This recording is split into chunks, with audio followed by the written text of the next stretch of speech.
Voici les 5 choses que vous devez faire si vous n'êtes pas satisfait par la performance de votre contrat d'assurance vie. Il faut tout d'abord comprendre d'où vient la performance. Car l'assurance vie, ce n'est pas un placement avec un rendement fixé comme le livret A.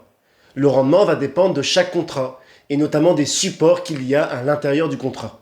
Car l'assurance vie, c'est avant tout une enveloppe dans laquelle vous choisissez les supports sur lesquels vous allez investir. Il existe 2 grandes catégories de supports. Les fonds en euros sont les supports garantis, sans risque, mais aux performances souvent limitées. Les unités de compte sont quant à elles des supports non garantis, risqués donc, mais qui peuvent rapporter plus. Votre performance dépendra donc de la répartition de votre épargne sur les différents supports, et il est donc important avant toute chose de bien la décortiquer. En deuxième point, il faut donc regarder la qualité du fonds en euros. En 2025, les fonds en euros ont rapporté en moyenne 2,5%, soit 2,07% après les prélèvements sociaux. Mais ce n'est qu'une moyenne, et les meilleurs fonds ont rapporté entre 2,75 et 3,5%. A noter que certains contrats proposent plusieurs fonds en euros, donc parfois il suffit de changer de fonds pour obtenir une meilleure performance. Si vous avez un fonds qui rapporte 2,75% ou plus, vous devriez donc en être satisfait. Mais si vous voulez plus de rendement, 4, 5% ou plus, c'est possible, mais il va falloir prendre des risques avec les unités de compte. En revanche, si votre fonds euro rapporte moins, il est normal que vous soyez déçu, mais il existe plusieurs solutions pour essayer de gagner plus. Si vous n'êtes pas satisfait par la qualité de votre fonds en euros, regardez ensuite les unités de compte proposées dans votre contrat. Celles-ci diffèrent en effet selon chaque contrat. Certains contrats n'en proposent pas, d'autres n'en proposent qu'une dizaine, alors que certains contrats vont distribuer plusieurs centaines d'unités de compte. Mais le nombre n'est pas le plus important.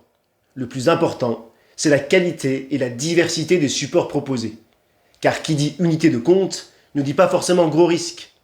Vous avez en effet des supports prudents, investis sur du monétaire ou de l'obligataire. Mais vous avez aussi des supports de rendement, comme la pierre papier, la dette privée ou encore les produits structurés. Et vous avez des supports de performance, plus risqués, comme des actions, du private equity, de l'or et des matières premières. Un bon contrat doit donc vous permettre d'investir sur toutes ces classes d'actifs, afin de définir une allocation adaptée à votre profil. Si votre contrat ne vous permet pas d'optimiser la performance selon votre profil, il va falloir le changer. Commencez par étudier les possibilités de transfert interne. Depuis la loi Pacte de 2019, il est possible de faire un transfert vers un nouveau contrat sans payer d'impôts et sans perdre l'ancienneté du contrat et donc les avantages fiscaux qui vont avec. Contactez donc votre assureur pour voir s'il peut vous proposer un contrat de meilleure qualité, avec un meilleur fonds en euros et ou un plus vaste choix d'unités de compte. Mais faites très attention aux frais. Ne payez pas de frais de transfert, de droits d'entrée ou encore de frais de gestion trop élevés. Enfin, si vous avez exploré toutes ces possibilités, il vous en reste encore une. Rachetez purement et simplement votre vieux contrat. Beaucoup d'épargnants pensent qu'il est crucial, voire obligatoire, de conserver un contrat d'assurance vie pendant au moins 8 ans. Et dès qu'il a plus de 8 ans, il faudrait absolument conserver cette niche fiscale. C'est souvent une idée reçue.